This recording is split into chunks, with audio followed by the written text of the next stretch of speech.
बहुत प्राचीन समय की बात है, उड़ीसा के पुरी में 13th सेंचुरी में सूर्यदेव के सम्मान में एक ऐसा मंदिर बनाया गया जो सिर्फ पूजा का स्थान नहीं था, बल्कि समय, विज्ञान और बलिदान की कहानी था।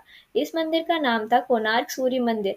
आज दूर से देखने पर यह सिर्फ एक खंडहर लगता है, लेकिन अगर ध्यान से देखो तो समझ आता है यह कोई साधारण मंदिर नहीं, यह सूर्यदेव का विशाल रथ है। 12 जोड़ी पत्थर के पहिए, 7 घोड़े, मानो सूर्य को आकाश में खींचते हुए समय को आगे बढ़ा रहे हो।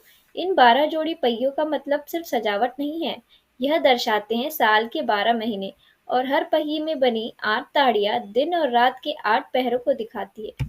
कहा जाता है अगर धूप सही कोण पर पड़े तो इन पहियों की छाया देखकर घड़ी की तरह सटीक समय बताया जा सकता है, और रथ को खींचने वाले ये 7 घोड़े सप्ताह के 7 दिन का प्रतीक है। यानी कोणार्क सिर्फ सूर्य का नहीं, पूरे समय चक्र का मंदिर है।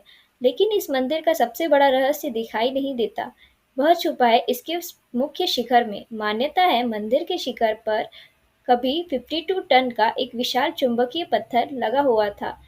इस मैग्नेट की शक्ति इतनी ज़्यादा थी कि समुद्र में चलने वाले जहाज़ों के कंपास तक भटक जाते थे। इसी मैग्नेट व्यवस्था की वजह से मंदिर के गर्भगृह में स्थित सूर्यदेव की मूर्ति जमीन को छुए बिना हवा में स्थिर रहती थी। न आधार, न कोई सहारा, बस संतुलन, विज्ञान और रहस्य। लेकिन यही चमत्कार एक खतरा भी बन गया। कहा जाता है जहाज़ों को बचाने के लिए या आक्रमणकारियों के डर से इस चुंबकीय पत्थर को शिखर से हटा दिया गया, और जैसे ही वह पत्थर हटा, चुंबकीय प्रणाली नष्ट हो गई। आज भी कोणार्क का गर्भगृह 121 वर्षों से अधिक समय से बंद है।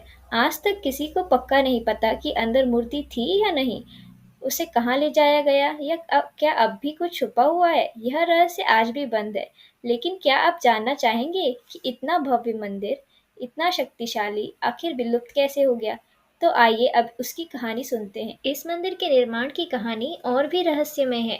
13वीं सदी में गंगा वंश के राजा नरसिंह देव प्रथम ने करीब 1200 शिल्पकारों के साथ 12 वर्षों में इस मंदिर का निर्माण करवाया था। दिन रात पत्थर तराशे जाने लगे, हथौड़ों की आवाज में मंत्रों की गूंज मिल गई। लेकिन जैसे जैसे मंदिर ऊंचा होता गया, वैसे वैसे डर भी बढ़ता गया, क्योंकि यह कोई साधारण मंदिर नहीं था। यह सूर्यदेव का रथ था जो धरती पर बांधा जा रहा था। कहा जाता है जब मंदिर का शिखर बनने लगा तो पत्थर टिकते ही नहीं थे। जो पत्थर ऊपर रखा जाता वह हिलने लगता, जैसे कोई अदृश्य शक्ति उसे स्वीकार ही न कर रही हो। शिल्पकार डर गए। कुछ ने कहा देवता नाराज है, कुछ बोले यह काम मनुष्य के बस का नहीं है। मुख्य शिल्पकार थे बसु महाराणा, उनका बेटा धर्मपाल, जो इस विशाल निर्माण स्थल पर कभी दिखाई नहीं देता। लेकिन कहानी यहीं से रहस्य बनाती है। हर शाम बसु महाराणा घर लौटकर मिट्टी पर मंदिर के नक्शे बनाते, कोण, भार, संतुलन और शिखर की जटिल संरचना। धर्मपाल चुपचाप देखता, घर पर वही आकृतियां दोहराता, पत्थरों के छोटे मॉडल बनाता और शिखर की समस्या को बार बार प्रैक्टिस करता। कहा जाता है उसने घर में ही मंदिर के शिखर का पूरा मॉडल पहले ही तैयार कर लिया था। एक दिन राजा का आदेश आया, यदि मंदिर पूर्ण न हुआ तो सभी शिल्पकार दंडित होंगे। उसी रात बसु महाराणा का बेटा धर्मपाल बिना किसी को बताए निर्माण स्थल पर पहुंचा। जो समस्या सभी को डरा रही थी, वह धर्मपाल घर पर सैकड़ों बार अभ्यास कर चुका था। उसने पत्थरों का क्रम बदला, भार का संतुलन सुधारा और चुंबकीय पत्थर को सही जगह पर बैठा दिया। अगली सुबह सूरज की पहली किरणें सीधे गर्भगृह में पहुंची और मूर्ति हवा में स्थिर थी। मंदिर पूरा हो चुका था, लेकिन किसी को नहीं पता चला कि यह चमत्कार किसने किया। धर्मपाल समझ गया था, अगर राजा को पता चला कि मंदिर एक बच्चे ने पूरा किया है तो शिल्पकारों का अपमान होगा और उसके पुत्र संकट में आ जाएंगे। इसलिए उसने कोई श्रेय नहीं लिया। वह चुपचाप समुद्र की ओर गया और समुद्र में कूद गया, बिना नाम, बिना शोर, बिना पहचान। और यहीं से उसका नाम इतिहास की खामोशी में अमर हो गया। समय बीतता गया, आक्रमण हुए, पूजा बंद हो गई और मंदिर धीरे धीरे जंगलों में छुप गया। 18th और 19th सेंचुरी में जब अंग्रेज इस क्षेत्र में पहुंचे तो उन्होंने जंगलों के बीच इस टूटे हुए चमत्कार को देखा।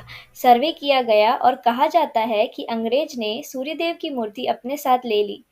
कुछ मूर्तियां पूरी पुरी या कोलकाता पहुंची और कुछ हमेशा के लिए गायब हो गई। इसी कारण आज कोणार्क का गर्भगृह खाली है।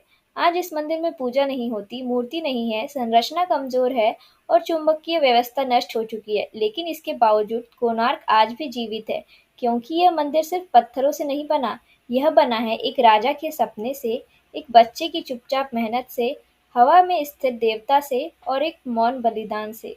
जहाँ समय को पूजा नहीं समझा जाता है, वहाँ कोणार्क सूर्य मंदिर आज भी खामोशी से अपनी कहानी कहता है।